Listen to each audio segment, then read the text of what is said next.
ગુજરાત કિસાન કોંગ્રેસ ચેરમેને છેલ્લા 72 કલાકમાં આખી મોસમનો વરસાદ પડવાથી નુકસાનીનો સર્વે કરવા મુખ્યમંત્રીને ઈમેલ કરી તાત્કાલિક માંગ કરી છે। ગુજરાત કિસાન કોંગ્રેસ ચેરમેન પાલભાઈ આંબલિયાએ છેલ્લા 72 કલાકમાં આખી મોસમનો વરસાદ પડવાથી નુકસાનીનો સર્વે કરવા મુખ્યમંત્રીને ઈમેલ કરી તાત્કાલિક માંગ કરી છે। દ્વારકા, પોરબંદર, જૂનાગઢમાં અતિવૃષ્ટિ થવાથી ઘેડ પંથકમાં ખેડૂતોને સ્પેશિયલ પેકેજ આપવાની પત્રમાં માંગ કરાઈ છે। 72 કલાકની અંદર પોરબંદર, દ્વારકા અને જૂનાગઢમાં જે આખી મોસમનો વરસાદ 72 કલાકની અંદર પડી ગયો અને એના કારણે વેપારીઓ, ગરીબો, માલધારીઓ અને ખાસ કરીને ખેડૂતોને જે જમીનનું ધોવાણ થયું છે, પાક નુકસાની થઈ છે, આ તમામ વર્ગો માટે રાજ્ય સરકાર તાત્કાલિક સર્વે કરે, અઠવાડિયું 10 દિવસ રાહ ના જોઈ વરસાદ બંધ થાય અને સર્વેની કામગીરી ચાલુ કરવામાં આવે અને તાત્કાલિક આ વિસ્તારના ખેડૂતોને, માલધારીઓને, વેપારીઓને અને ગરીબ વર્ગને જેને જેને ઘર વખરીનું નુકસાન થયું છે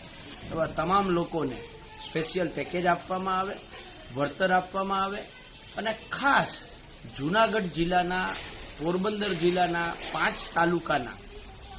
લગભગ 65 થી 70 ગામો જે ઘેડ પંથક તરીકે ઓળખાય છે, આ ઘેડ પંથક છે એ છેલ્લા વર્ષોથી આને આ પરિસ્થિતિમાં છે ને દર વર્ષે 35-40 ગામો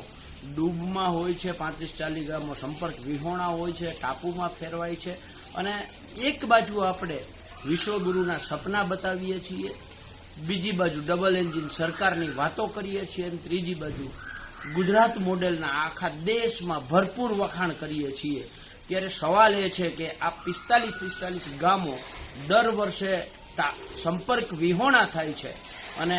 આજ આપણું ગુજરાત મોડેલ છે। એટલે રાજ્ય સરકારને નમ્ર વિનંતી છે કે ઘેડ વિસ્તાર માટે એક અલાયદું સ્પેશિયલ પેકેજ આપવામાં આવે। અગાઉ જેવી રીતે ઘેડ વિકાસ પરિષદ, ઘેડ વિકાસ નિગમ જે કાર્યરત 1998 સુધી હતું એમને ફરીથી કાર્યરત કરવામાં આવે અને ઘેડ વિસ્તારનો આ પ્રશ્ન છે, કાયમીનો પ્રશ્ન છે, એનો હલ કરવામાં આવે। જો આ નહીં થાય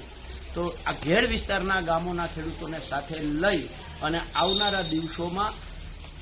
ગાંધી ચિંધ્યા માર્ગે આંદોલન કરવાની ફરજ પડશે। આવી બધી જ માંગો સાથે અત્યારે મુખ્યમંત્રીશ્રીને ઈમેલ દ્વારા પત્ર લખી અને માંગ કરી છે।